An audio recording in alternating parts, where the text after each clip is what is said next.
wabarakatuh. Izin memperkenalkan diri. Perkenalkan, nama saya Miftahul Farid. Saya penulis Skrilah dengan NIM 118206065. Saya mahasiswa semester 5B Prodi Pendidikan Biologi UIN Sunan Gunung Jati Bandung. Pada video kali ini saya akan menjelaskan mengenai struktur dan fungsi lipid, metabolisme lemak, dan sintesis asam lemak. Nah, yang mana video ini dibuat untuk memenuhi salah satu tugas UTS pada mata kuliah biokimia.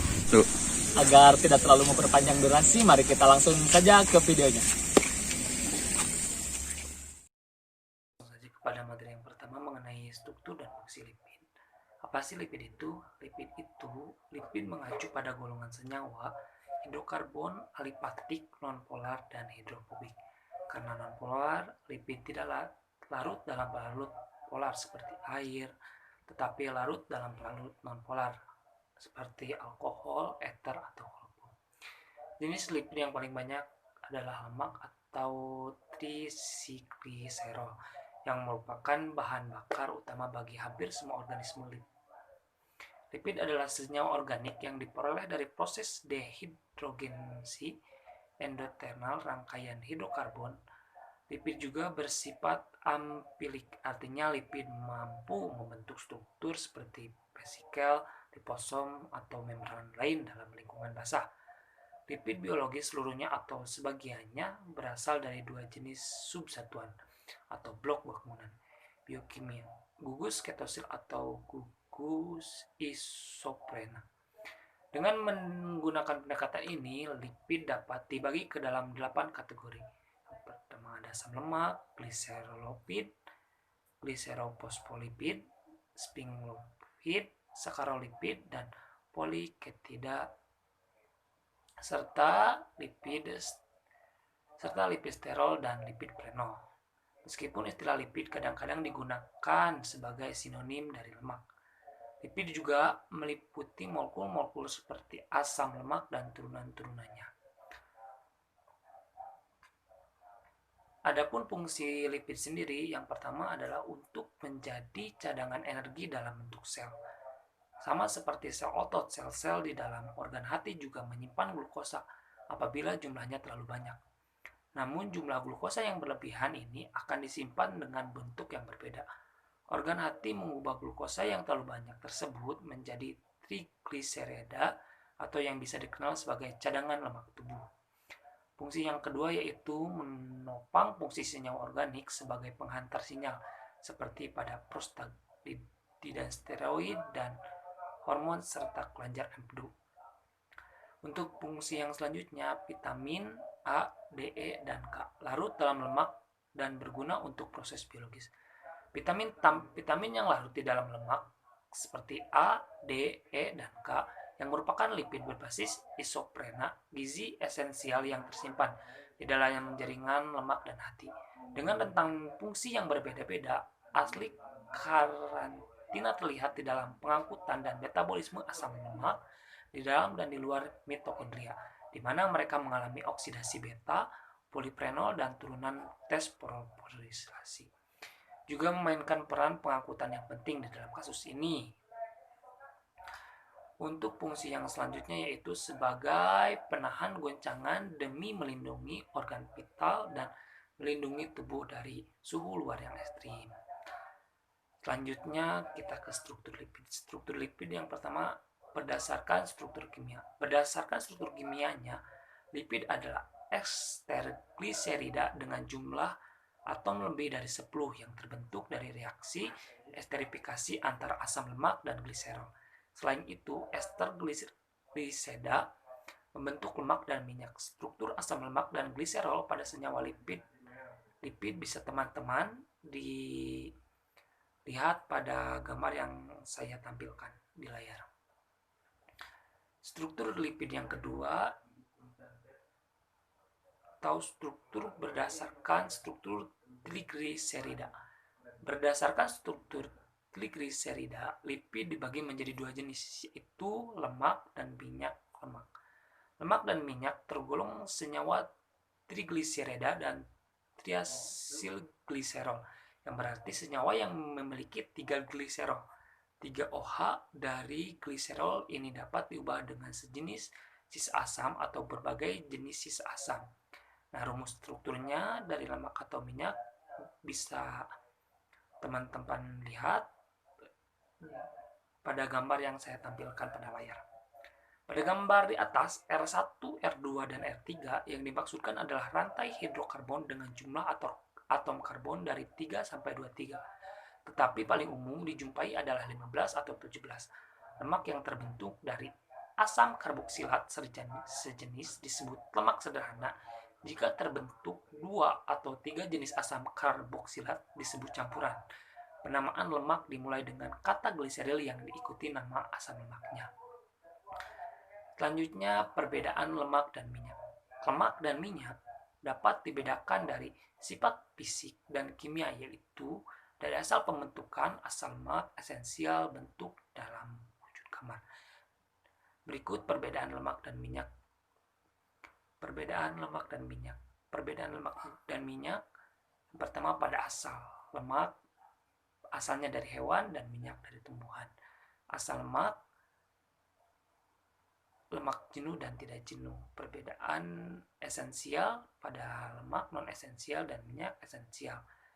Pada wujud gambar, lemak biasanya berwujud padat dan minyak berwujud cair. Titik didih. Nah, titik didih pada lemak itu lebih tinggi dan titik didih pada minyak itu lebih rendah. Contoh pada lemak yaitu mentega, keju, dan susu. Adapun contoh minyak kelapa dan minyak zaitun. Selanjutnya mengenai metabolisme lemak. Apa sih metabolisme lemak itu? Metabolisme lemak merupakan proses yang dimana asam lemak dicerna, dipecah, atau energi atau disimpan dalam tubuh manusia untuk penggunaan energi di masa depan. Asam lemak ini merupakan sebuah komponen trigliserida yang membentuk sebagai besar lemak makan dalam makanan seperti minyak nabati dan produk hewani. Proses metabolisme lipid atau lemak terdapat dalam semua bagian tubuh manusia, terutama dalam otak. Lemak mempunyai peran yang sangat penting dalam metabolisme secara umum. Peranan lemak terhadap biologi yang pertama sebagai komponen struktur membran, yang kedua sebagai lapisan pelindung pada beberapa jasad, yang ketiga sebagai bentuk energi cadangan, yang keempat sebagai komponen permukaan sel yang berperan dalam proses kekebalan jaringan, yang terakhir sebagai komponen dalam proses pengangkutan melalui membran. Selanjutnya proses metabolisme lemak. Proses metabolisme lemak dimulai dengan proses pencernaannya dimulai usus oleh enzim. Selanjutnya asam lemak bersenyawa kembali dengan gliserol membentuk lemak yang kemudian diangkut oleh pembuluh getah bening. Selanjutnya lemak disimpan di jaringan adiposa. Jika dibutuhkan, lemak akan diangkut ke hati dalam bentuk glisetin yang dihidrolisis oleh lipase menjadi asam lemak dan gliserol. Gliserol diaktifkan oleh ATP menjadi gliserol fosfat dan akhirnya mengalami oksidasi seperti glukosa. Rantai karbon asam lemak diolah di dalam mitokondria sehingga dihasilkan asetil koenzim yang selanjutnya dapat masuk ke dalam siklus Krebs. Selanjutnya jenis-jenis lemak. Berdasarkan komposisi kimia, lemak terbagi atas menjadi 3. Yang pertama lemak sederhana.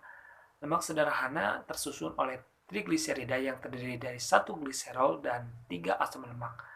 Contoh dari lemak sederhana sendiri yaitu senyawa lemak sederhana adalah lilin, malam atau plasitin, dan minyak lemak sederhana yang cair pada suhu kamar.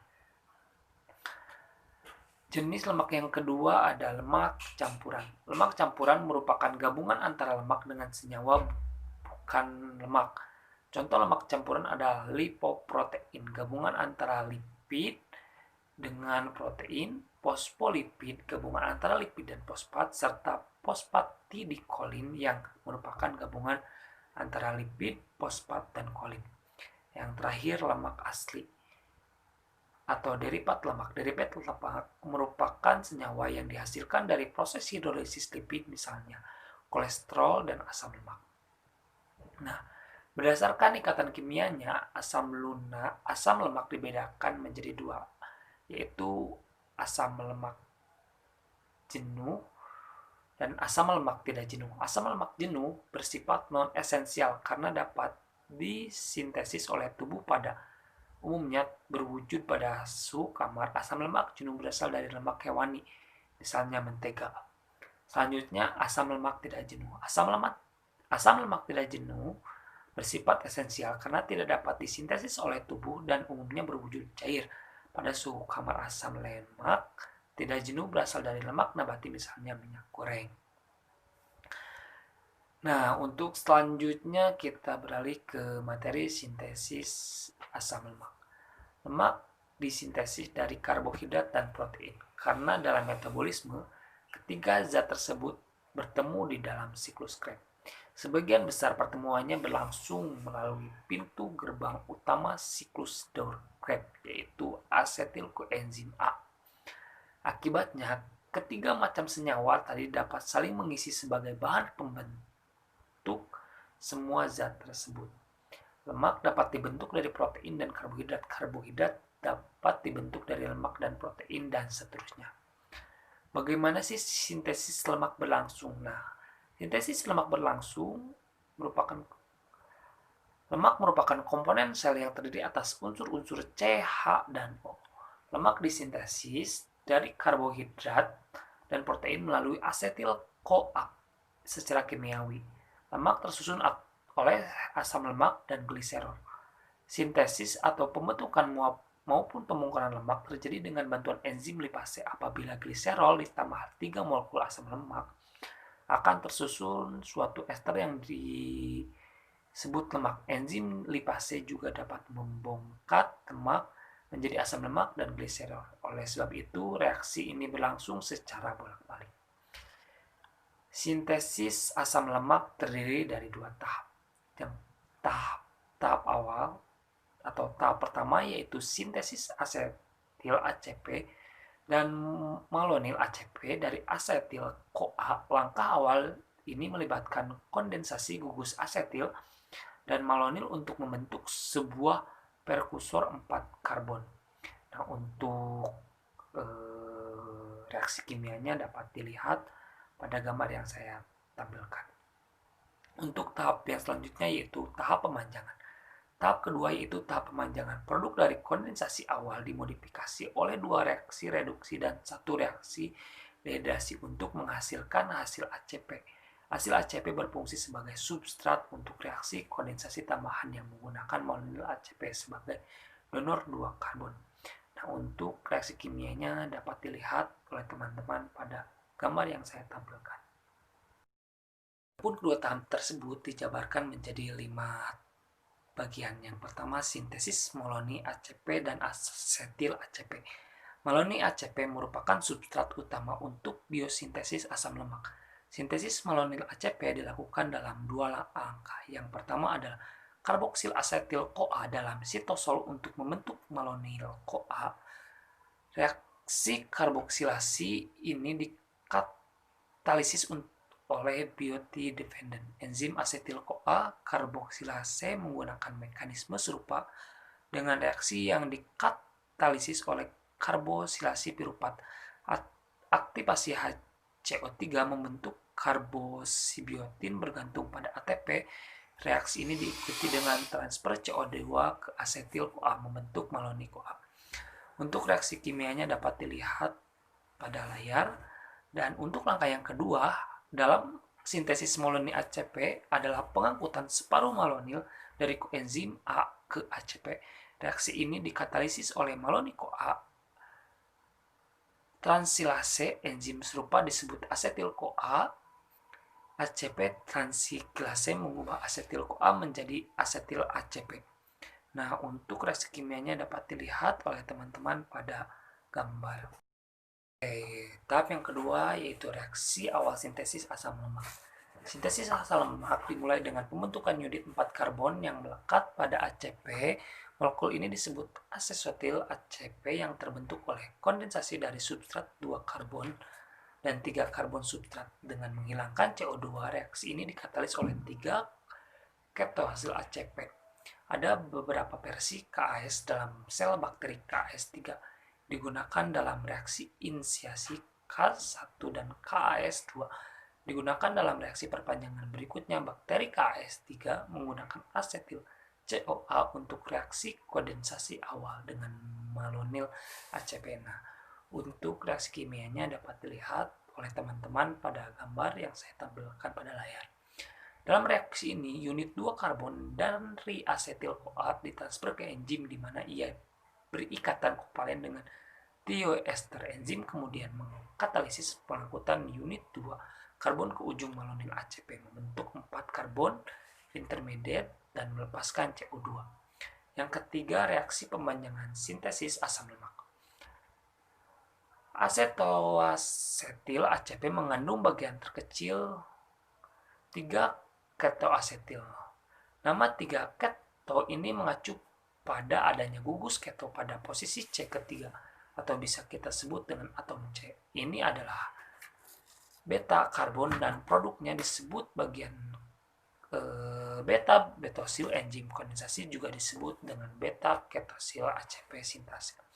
Untuk mempersiapkan reaksi kondensasi, selanjutnya bagian 3 ketosil yang teroksidasi harus dikurangi menjadi bentuk asli dengan transfer elektron ke posisi atom C ketiga. Tiga reaksi terpisah yang diperlukan. Nah, untuk reaksi kimianya dapat dilihat oleh teman-teman pada gambar.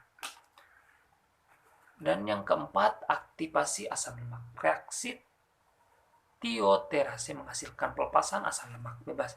Tetapi modifikasi berikutnya dari asam lemak ini dan penggabungan mereka ke dalam membran lipid memerlukan langkah aktivasi di mana mereka akan diubah ke tioester dan koenzim A dalam reaksi ATP dependen yang dikatalis oleh asil CoA sintetis. Nah, untuk reaksi kimianya dapat dilihat oleh teman-teman pada layar. Dan yang terakhir, yang kelima, perluasan dan penjenuhan asam lemak. Jalur sintesis asam lemak tidak dapat membuat asam lemak yang lebih panjang dari 16 atau 18 karbon. Asam lemak yang lebih panjang dibuat dengan memperpanjang plamitoil CoA dan sitoeril CoA. Enzim yang mengkatalisis ekstensi tersebut dikenal sebagai elongase dan merupakan menggunakan malonyl CoA sebagai sumber dari 2 karbon pemanjang. Asam lemak tak jenuh disintesis di bakteri dan eukariotik, tetapi jalurnya sangat berbeda. Pada tipe 2, sistem sintesis asam lemak, ikatan rangkap ditambahkan ke rantai ketika panjang mencapai 10 atom karbon. Nah, mungkin segitu saja yang dapat saya sampaikan. Mohon maaf bila masih banyak kesalahan. Wassalamualaikum warahmatullahi wabarakatuh.